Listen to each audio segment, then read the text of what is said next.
Yesterday, an historian and podcaster called Daryl Cooper wrote a remarkable series of tweets in which he tried to explain why so many Trump voters believe the last election was rigged. Really smart. He crystallized it. We'd like to read some of it now. Quote, "Here are the facts, actual confirmed facts that shape the perspective of Trump voters. The FBI spied on the 2016 Trump campaign using evidence manufactured by the Clinton campaign. We now know that all involved knew it was fake from day one. The voters this was aimed at are Tea Party people, the type who give their kids a pocket constitution for their birthday and have founding fathers memes in their bios. The intel community spying on a presidential campaign using fake evidence, including forged documents, is a big deal to them. Trump supporters know the collusion case front and back. They went from worrying the collusion must be real to suspecting it might be fake to realizing it was a scam, and then watched as every institution, the intel agencies, the press, Congress, academia, gaslit them for another year.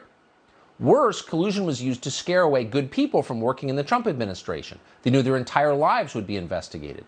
Many quit because they were being bankrupted by legal fees. The DOJ, the press, and the government destroyed lives and actively subverted an elected administration.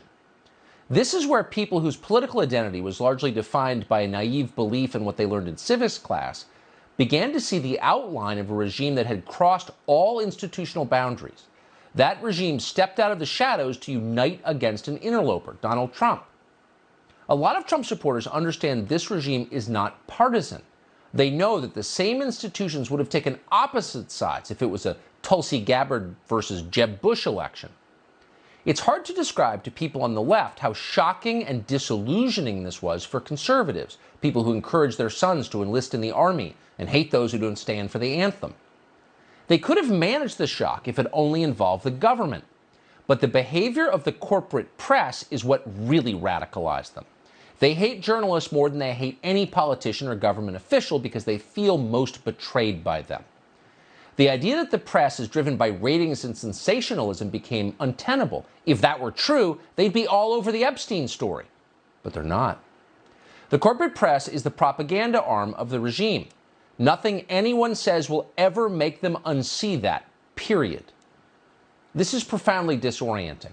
Many Trump voters don't know for certain whether ballots were faked in November 2020, but they know for absolute certain that the press, the FBI, and the rest would lie to them if they were. They watched the press behave like animals for 4 years. Tens of millions of people will always see Brett Kavanaugh as a gang rapist based on nothing because of CNN. And CNN seems proud of that. CNN led a lynch mob against a high school kid. They cheered on a summer of riots. Republicans always claimed the media had liberal bias, but they still thought the press would admit the truth if they were cornered. It's a very different thing to watch the media invent stories out of whole cloth in order to destroy regular people's lives and spark mass violence. Time magazine has told us that during the 2020 riots, there were weekly conference calls involving, among others, leaders of the protests, the local officials who refused to stop them, and media people who frame them for political effect. In Ukraine, we call that a color revolution. Throughout the summer, Democratic governors took advantage of COVID to change voting procedures. It wasn't just the mail-in ballots. They lowered signature matching standards and a lot else. Then there was Hunter Biden's laptop. Big Tech ran a full-on censorship campaign against a major newspaper to protect a political candidate. Period. Everyone knows it. All of the tech companies now admit it was a mistake, but the election's over, so who cares? It goes without saying that if the New York Times had Don Jr.'s laptop, which is full of pictures of him smoking crack and engaging in group sex, with lots of lurid family drama, emails describing direct corruption, the New York Times would not have been banned. Think back.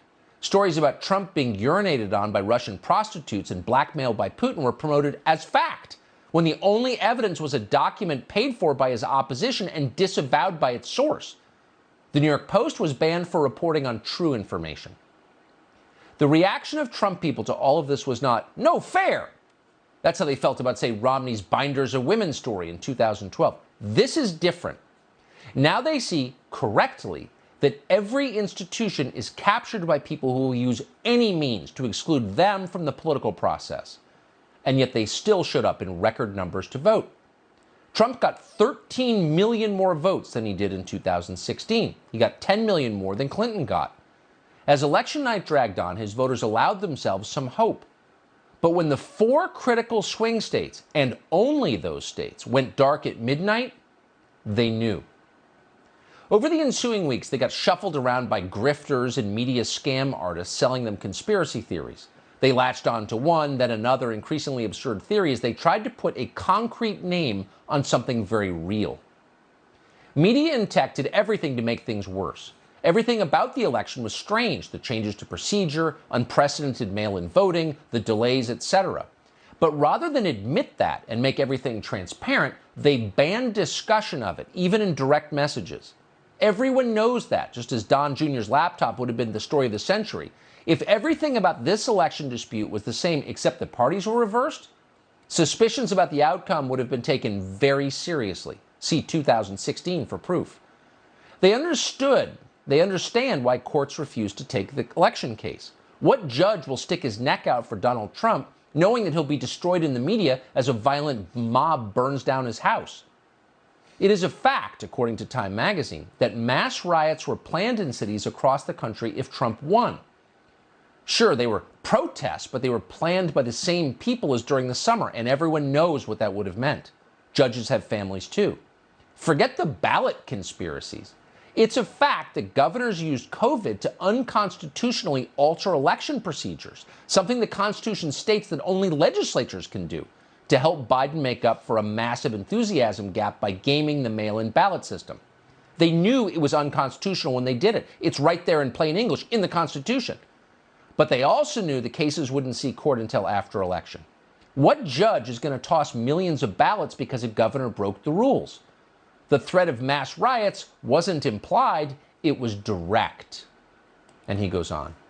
In the end, Daryl Cooper writes, not every theory about election fraud is true, but Trump's voters, quote, are absolutely right that their government is monopolized by a regime that believes they are beneath representation and will observe no limits to keep them getting it. End quote. That is true, and every honest person knows it.